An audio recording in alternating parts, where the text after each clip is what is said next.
Kuha ta ingrown hair. Ingrown? Oh.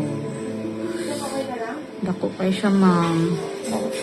Yes. Yan sa nila mo. Gikuha na ko siya, ma'am.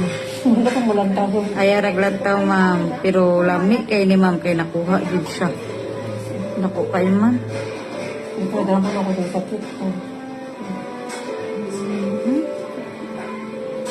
Wala lagi din mo gilabtan, ma'am.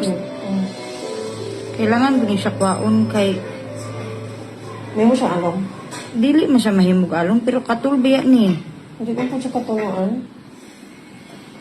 Pero di pa siya sakit. Ang sana ba gilabtan mo? Pero sa gabal gud siya, ma'am, kay kuan biya siya kanang hugaw. Ganun. Hindi nila makita yung worth mo. Not just that. Dako biya siya kaayo. Dako na lang. Gawin ngayon, Actually, dili siya ingrown hair, hugaw siya nga. Wala siya, sa kuan, blackheads. Yung anak. Mga black.